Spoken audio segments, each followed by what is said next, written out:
BBC আন্তর্জাতিক সংবাদে আপনাদের সবাইকে স্বাগতম। এই মুহূর্তে আমাদের হাতে এসে পৌঁছানো ইরান, যুক্তরাষ্ট্র এবং ইসরায়েলের সকল ধরনের যুদ্ধের নতুন আপডেট আপনাদেরকে জানিয়ে দিব। শুরুতেই থাকবে সংবাদ শিরোনাম, এরপর বিস্তারিত। লেবাননে ইসরায়েলি হামলায় নিহত হয়েছেন আরও ১৩ জন। ইরানে গোপনে হামলা চালিয়েছিল সৌদি আরব। ইরান ইস্যুতে যুক্তরাষ্ট্রকে সাহায্য করবে না চীন। দর্শক, এতক্ষণ শুনছিলেন সংবাদ শিরোনাম, এখন বিস্তারিত। শুরুতেই জানিয়ে দেব, লেবাননে ইসরায়েলি হামলায় নিহত হয়েছেন আরও ১৩ জন।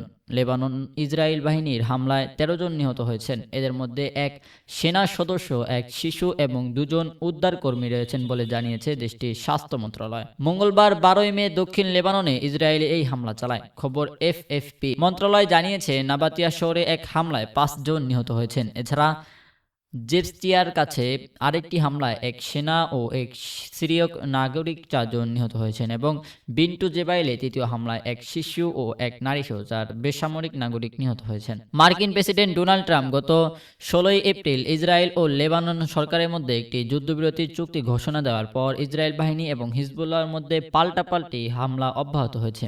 ইসরায়েলের অধিকাংশ বিমান হামলাই দক্ষিণ লেবাননে হয়েছে। দেশটির সামরিক বাহিনী বলছে তারা হিজবুল্লাহর সঙ্গে সংশ্লিষ্ট অবকাঠামো ও ব্যক্তিদের লক্ষ্যবস্তু করছে।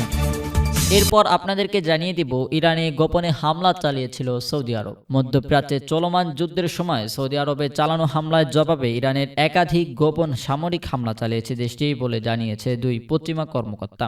২ কর্মকর্তা প্রকাশ না পাওয়া এই হামলাগুলো সৌদি আরব সরাসরি ইরানের মাটিতে চালিয়েছে।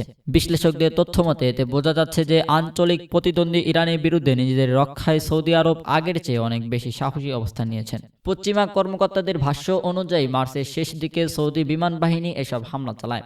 এক কর্মকর্তা বলেন, সৌদি আরবে হামলার জবাবে পাল্টা হামলা হিসেবে এগুলো চালানো হয়েছে।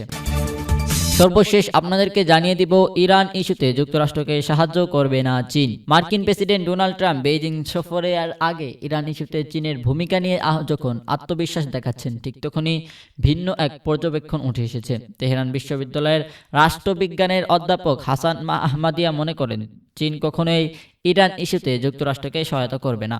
মঙ্গলবার ১২ই মে আল জাজিরাকে দেওয়া এক সাক্ষাৎকারে অধ্যাপক আহমাদিয়ান বলেন, এই যুদ্ধকে শুরু করেছে এবং বর্তমান যুক্তরাষ্ট্রের অবস্থান কোথায় সে সম্পর্কে চীনের খুব পরিষ্কার ধারণা আছে। ইরান ইস্যুতে যুক্তরাষ্ট্র যখন কোণঠাসা, তখন চীন তাদেরকে সহায়তা হাত বাড়িয়ে দিতে মোটেও ইচ্ছুক হবেন না।